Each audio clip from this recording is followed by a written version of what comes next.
It was the middle of August, 77, and I'd been trying to grow a beard, clipping and trimming it to perfection, shaving it clean under the chin, right along the jawline. We were travelling light, just one suitcase between us, and I remember some panic about whether or not a bikini should be packed. Margot Bedswell had arranged 2 tickets for a stay at Forever Park. When we were kids, Forever Park seemed as inviting as heaven itself. That was before dereliction kicked in.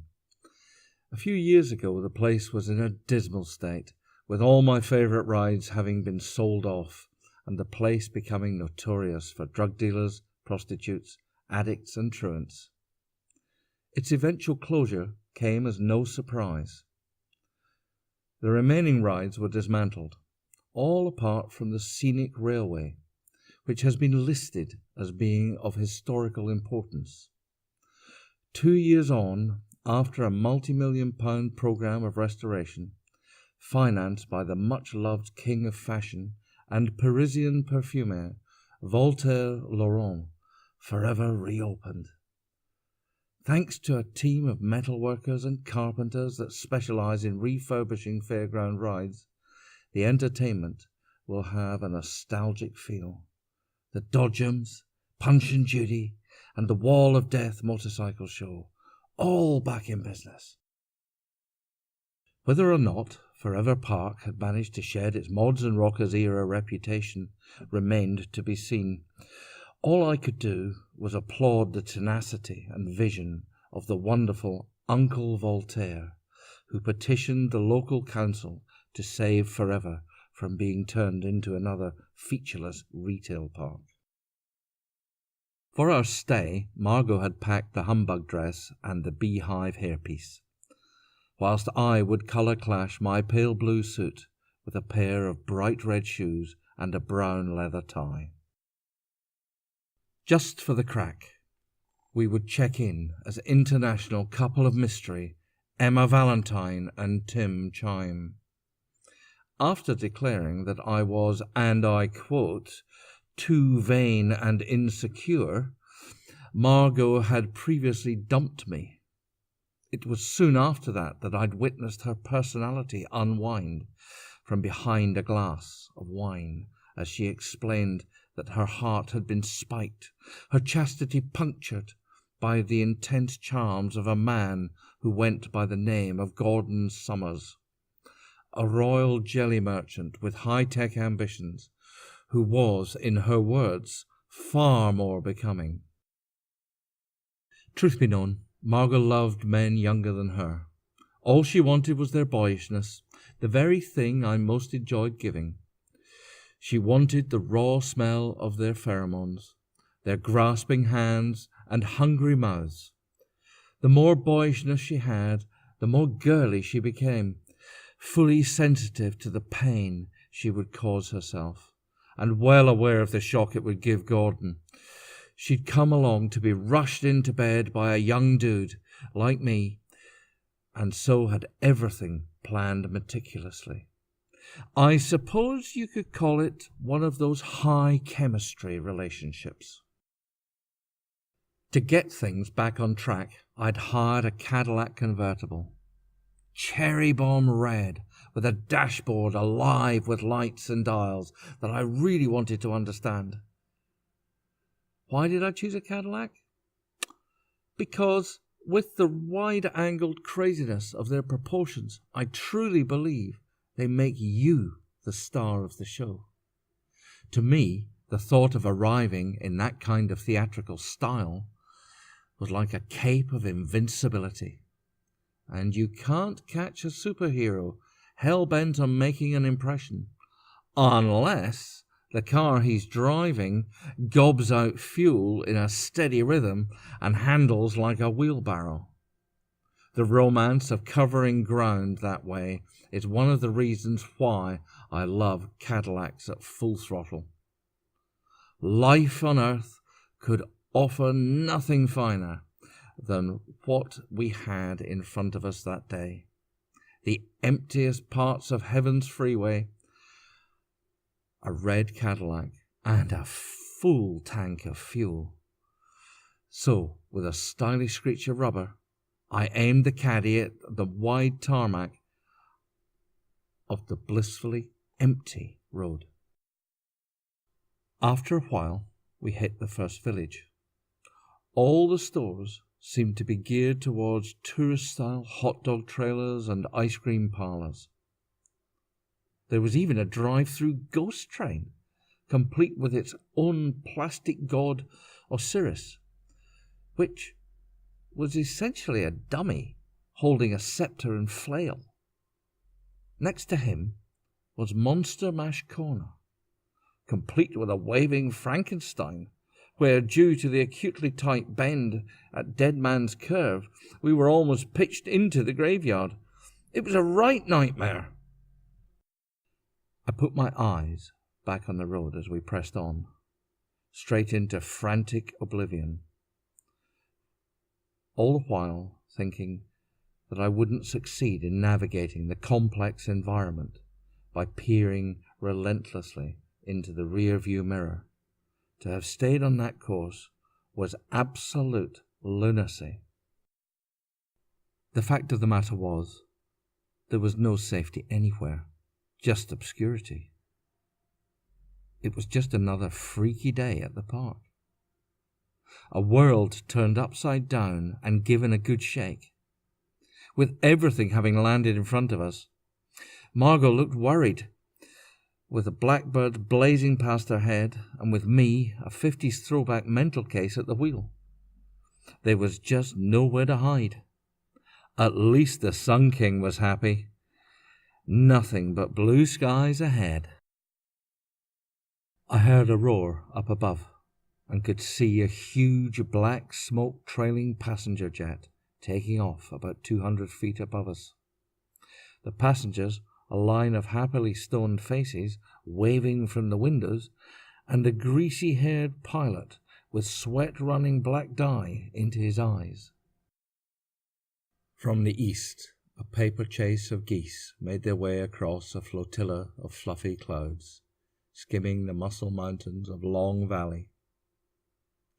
Swaying past the alpine cottages and into sweeping meadows, it looked like a scene from a cheese commercial. The world was in the palm of my hand. We were listening to Centenary FM on the radio, and they just finished playing Are You Lonesome Tonight, when a Father Milligan came on from the hall of the local fellowship to say that the spiritual levels would remain high.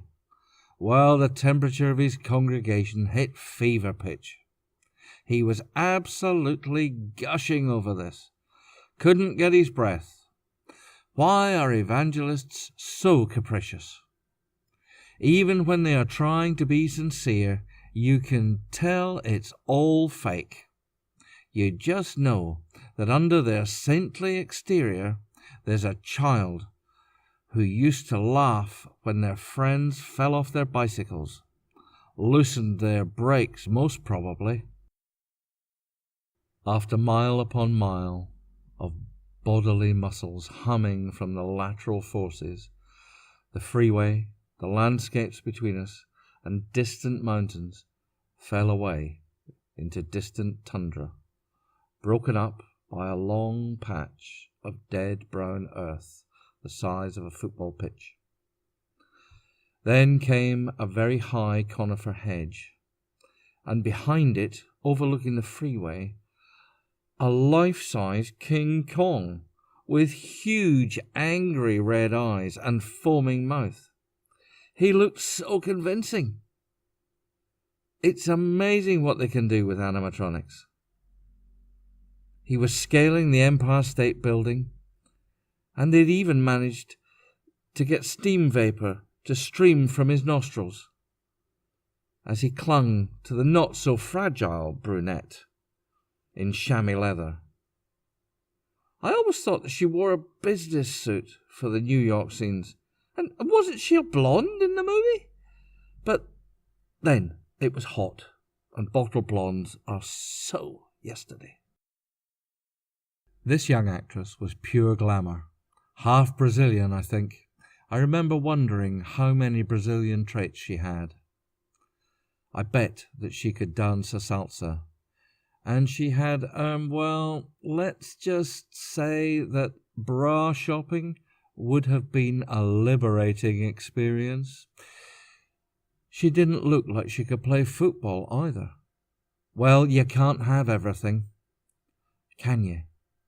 Anyway, when Kong's hand opened, his finger broke, causing Rio to plunge through the gap. I named her Rio. It might well have been Fiona or Sabrina. I don't know. Anyway, she plunged through up to her armpits, hanging on to what was left of Kong's finger, her pert legs wiggling helplessly over the ground. The traffic had come to a complete standstill, and I could see grey concrete through the gap in the hedge. She was waving and screaming at us, and her lipstick had gone up the side of her face. When I tried to wind the window down, the handle came off. Then the inside door panel came off completely. Margot leaned over and joined in, and we managed to get it down.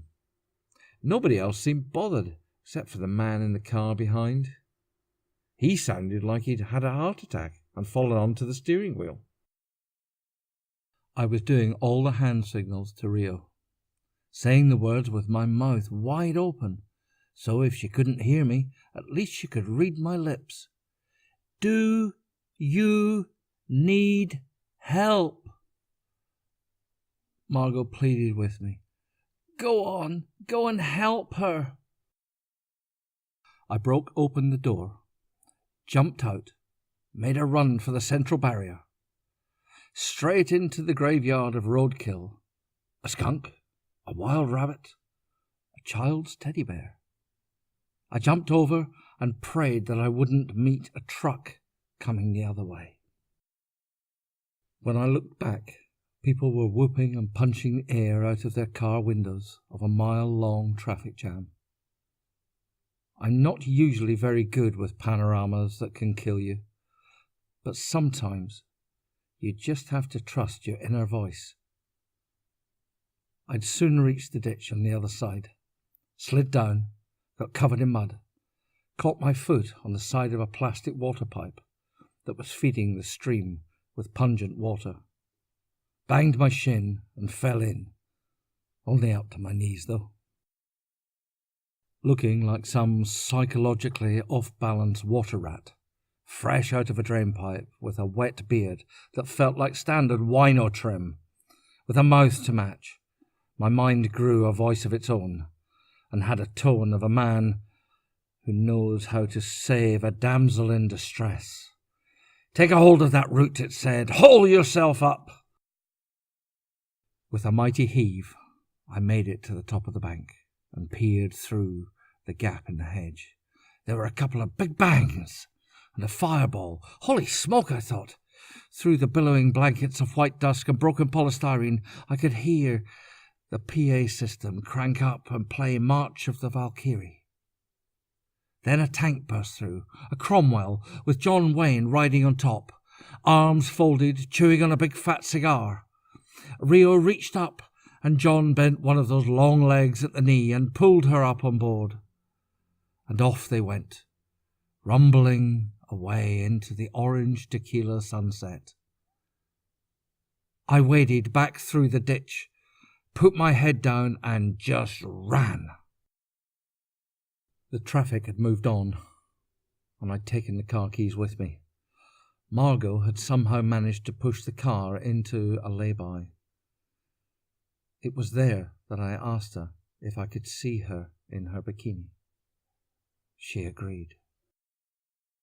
It was a wake-up call for me, and evidence enough that I have fallen completely under Forever Park's amnesic spell. But you have to pay the devil his dues. You buy the ticket, you keep your hands inside the car, and take the ride. Okay, I admit. When we got back on the road, we were weaving wildly, narrowly avoiding the purple rolling lawns, Fiagric mushrooms, and the spotted phallic pink horns on the freeway made of turquoise asphalt. The way that the car was yawing and rolling around was like sailing on a river of blue Listerine.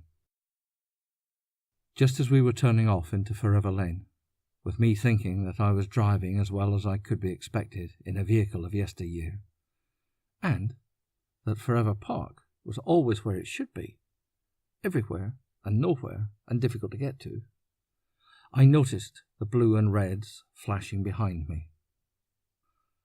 Maybe I had been driving a little fast, but it had always been with a natural flair and respect for all of the other natural road hogs coming the other way.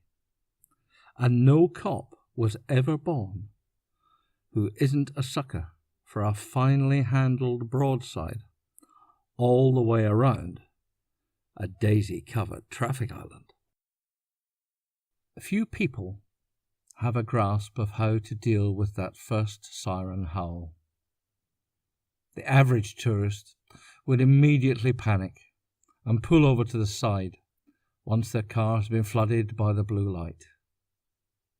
Let me tell you, don't just pull over and begin your apologies and pleas for mercy. This is a big mistake and will only excite suspicion in the copper's mind. What you should do is press down hard and get to where you are going.